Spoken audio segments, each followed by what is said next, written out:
What is poppin', fight fans, and welcome to another episode of the Mystic Hour live interviews. And I am joined by one of the legends of the sport, the number one UFC light heavyweight, record of 32-7, 18 by knockout. He's currently on a fight winning streak with career wins over the likes of Rashad Evans, Ryan Bader, OSP, Rampage Jackson, and recently former title challengers Anthony Smith and Thiago Santos.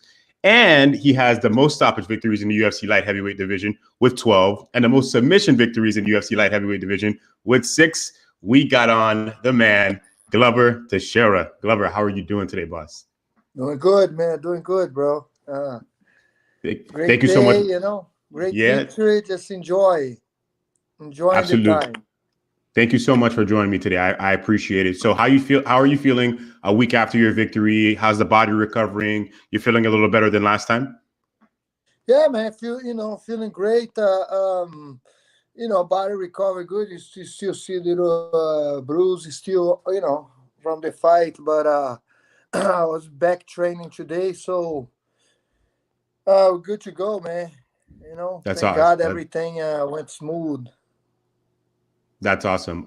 So you beat Thiago Santos by submission, and you've been using your ground game a little bit more than you used to. Is there any specific reason you do that now? Maybe, you're on the older side, approaching the older side, you want to go to the ground more rather than stand up most of the time? Or is that just part of the game plan? Those guys hit too hard, man. Yeah. Just like gotta take him to the ground. My fight is it's been always like that. Like I have every now and then I stand up with the guys. I see how the fights go. Even with Smith was a pretty solid stand up too. I start taking him down later later in the rounds, but jiu-jitsu is very strong thing that I have in my game, so I can. I'm always looking for the takedowns and be in a top position. Absolutely. And you didn't use it earlier in your career. Earlier, you were more stand up with your hands. Why didn't you use it earlier? Like maybe for instance, like when you fought Jon Jones, you think that would have been maybe a better game plan in that time period? I think I did try shoot in Jon Jones' leg for a little bit, but his distance was little off, and yes, maybe I was some fights strategy wise, you're just training different, and you start working more the ground and stuff for some of the fights, but yeah, you're right. Maybe after a while, my later career I've been doing more the ground in my fights, but it's always there, man. Like my ground is a very strong point of my game, and yeah, it's been times that I was like, I should have go for takedown early, and me start, even fights that I fight a wrestler, I say to myself like, I should have. I should have take his ass down and then beat him, not getting takedown. But it's one of those things that you just learn with experience. You start doing things that the game plan. You know what I mean? You have the game plan in a gym, and then you start doing it in the fights, and when it goes that way, it's amazing. Yeah, and every time we've seen you recently, I feel like your game is evolving more and evolving more, even as you grow older. So last time you had a title fight was in 2013 against Jon Jones, and now 7 years later, you're on the verge of another title shot as well. What's the difference between Glover then and the Glover now? Experience for sure, being there, done there, and relaxing, and with everything. When I say experience, it goes like not just the fight, it's just with everything. Camp, off camp, all this put it together, because now I know, more, and how much I want this. I want more discipline now for sure. So I want, I I know how much I have to be, and wait for off camp so I can do a great camp, so I can sleep better, and put all this together is a big difference. It comes with a big difference. The results, it's there, man. I wish I knew all this stuff, 7, 10 years ago. Yeah, well, we learn things every single day, and I know you do for sure, 100%. Recently, the UFC has said that Israel Adesanya is going to be challenging Jan Blachowicz for that UFC 205-pound title. Do you think it's fair that Israel gets that title shot before you? Yeah.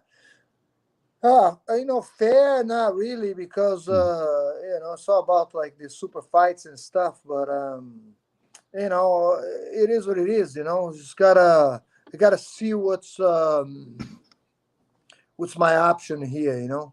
To be honest, like I would wait for the title, but I don't know when they're gonna fight, or if they're gonna fight.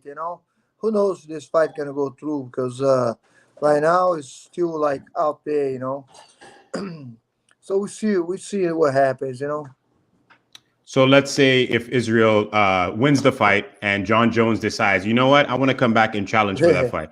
Would yeah, you want to fight for an interim title instead, or would you yeah, be forced to wait again or fight somebody else before that? yeah, man. It's too much. I'm probably just gonna fight somebody. See what's in the table for us. We're gonna see the next couple weeks and decide it. But for sure, it's like one of those things. Like, be waiting, and if this happen or that guy happen, it's like I just want to keep fighting and do my job. And if it's time to fight for the title, it's a good time. And you're a guy who likes to stay very active in your career. You fight 3 or 4 times per year. Do you feel like now you're okay with waiting a little bit, maybe taking 2 fights a year rather than the 4 or 5 as you grow older? Depends situation, right? Like, Yeah. if I'm gonna wait for the title fight, yeah, I'll wait a little longer.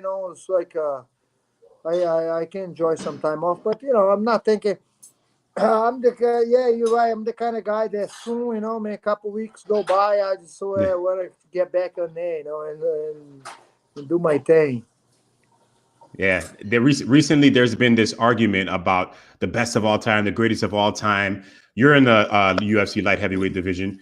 Do you consider Jon Jones to be in that top in that GOAT conversation, or because he failed those drug tests, he shouldn't be really in that conversation?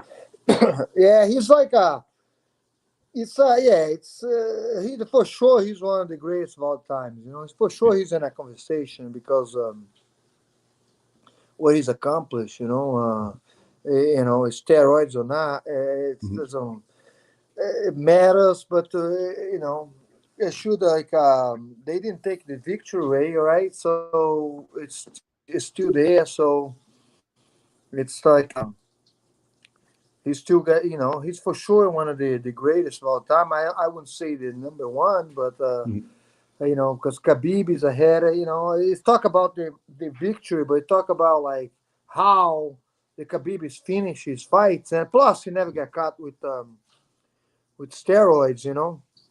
That's a big you know thing Yeah. to have when you compete against them. Like and the way he finished his fights, he's a finish. He go over there and he makes no doubt about it. And Jon Jones, some of the fights, they do have like um some doubts, and some victory, but he's still there. He's still like in a conversation.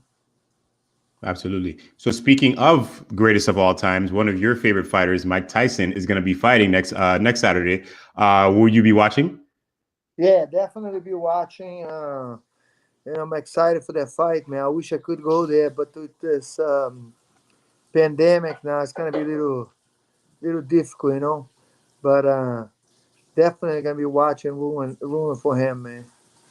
Yeah, and I know you were a big boxing fan growing up. Do you ever want to maybe have one boxing exhibition before you call it quits? Yeah, right now, it's all about money, man. They pay me, I go and fight, but not really like in my, it's not in my bucket list or anything. But so right now I just enjoy the UFC. I have a goal, that to become a champion. And eventually, if the box go down the line, who knows, man? With a good name guy, that'd be nice. Yeah, I would love to see it. I would love to see you in the boxing ring because I've enjoyed so many of your knockouts in your MMA career, period. Especially that one over Ryan Bader. That was beautiful. Do you seeing Mike Tyson fighting at the age of 52? Does that make you like, you know what? I can fight another 5 more years if I can. Does that motivate you to want to fight longer? Um, I take a fight by fight right now. I take by going what I'm doing. How's this is I still hungry for, and I still want to go. I still want to spar, and I still want to do all these things. And I guess the day that I start feel no motivation to do that anymore, that's the day that I probably gonna like stop fighting. You know what I mean? It's like start thinking about. Um, it's even too hard to stop right now. Like people saying, about the age and everything, but to talk about stopping and everything's going well, winning fights, and I feel great. I feel great training. I love training, so it's not like something that I'm thinking about right now. But yeah, I know it's getting close. I'm not gonna be And fighting forever for sure. I feel like you're one of those guys that can fight for another 10 years if you wanted to, Yeah. because you just have that grit and grind in you. You're one of those guys you're one of the guys in MMA that we know, very nice guy, always positive. Is there anything you do to like keep that energy, like yoga, meditate, something specific that keeps you in those great spirits? Yeah, I've been doing like a lot of meditation now. It's been helping me to control, balance everything, living, the present moment, stuff like that.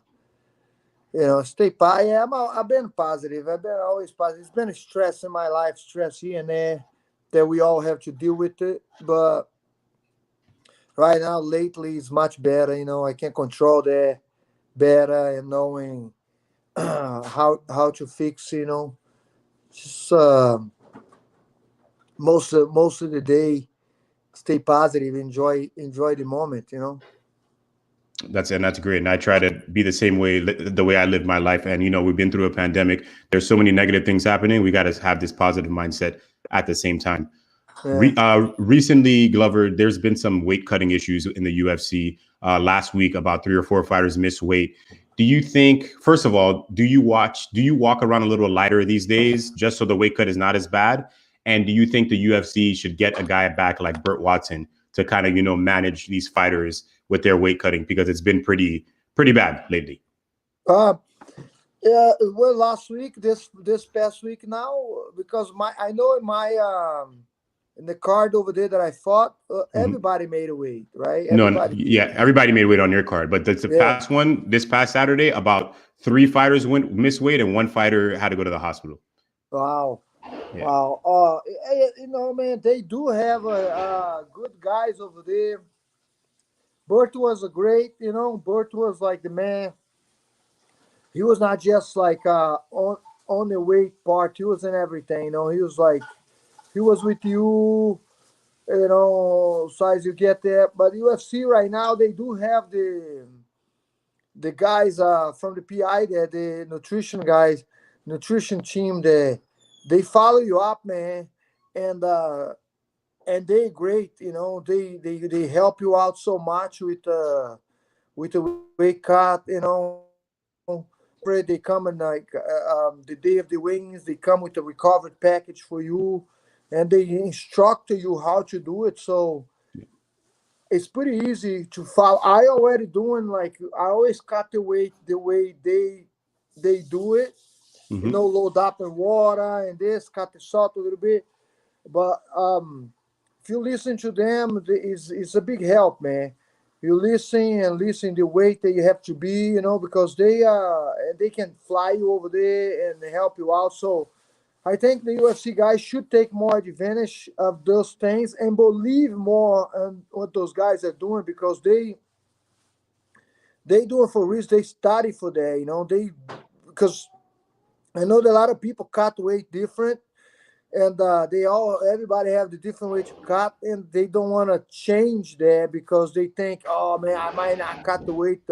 If I follow this way, I might not never cut the weight. I mean, and you just gotta have to try, you know, see how easy it come off or something.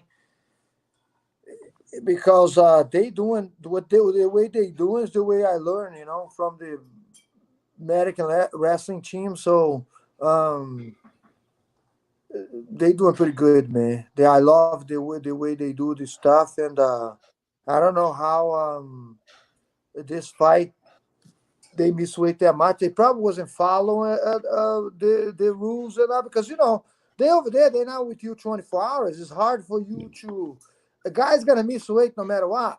You Yeah. know what I mean? Guys gonna miss weight because a lot of them, you know, I say some of them is not responsible. And a lot of them, they just like, man, I'll cut the weight, you know, I'll be fine because it happens to me before. I didn't miss weight, but it happens to me stuff like that you cut 15 pounds in a fight before, but this fight, like, you know, you have 13 pounds to cut and way more difficult because, you know, your diet, your salt, any little thing that goes wrong, you know, it's going to happen. But they do have guys there.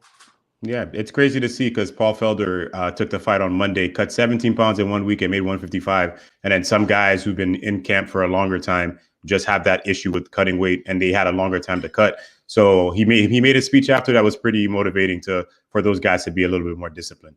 But Glover, just two last questions here, and thank you so much for joining me. I appreciate it once again.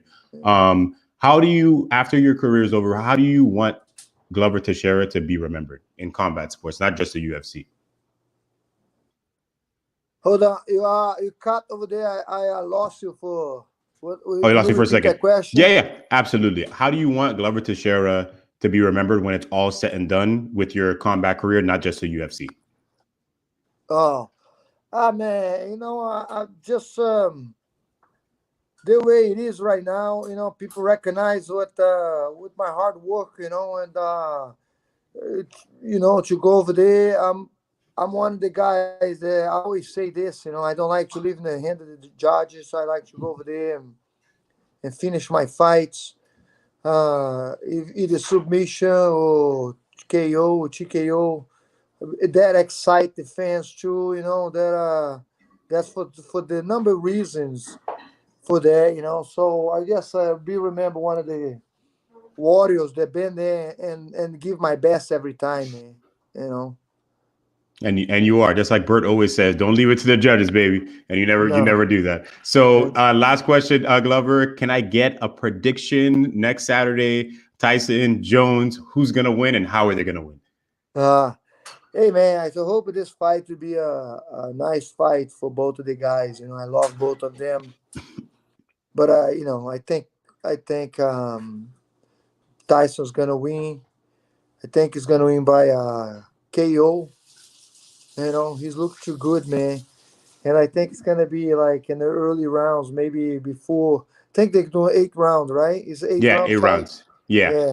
So I was thinking before 5 rounds, Tyson's gonna stop Roy Jones. Um, you know, man. But it's one of those things. I just hope it's not one of the big brutal knockouts. You know, Tyson looks scary, man. He looks Yeah. so scary. And I So hope both of the guys will come out of there healthy and happy. absolutely. And it's good to see him training with Rafael Cordero too. That's pretty cool. But Glover, we hope that you get that title shot next. I don't know what's going to happen next in the next couple of months, but I hope Dana White understands that you deserve that title shot. We'll talk to you soon again. Hopefully you can come on. I appreciate you so much for being here. And I hope you have a good rest of your day and the rest of your week. All right, man. Thank you, brother. Thank you. Thank you, Appreciate it, Glover. man. All right, boss. Oof. Thank you. And that was Glover Teixeira joining us on the Mystic Hour Live. This episode will be on YouTube and on the podcast on Spotify and iTunes. I'm going to start uploading those episodes now to those streaming platforms as well. Thank you guys for joining me today. I appreciate it. We got more interviews coming this week, next week, podcast on Thursday. You know how we roll. Mystic Hour out. Boom.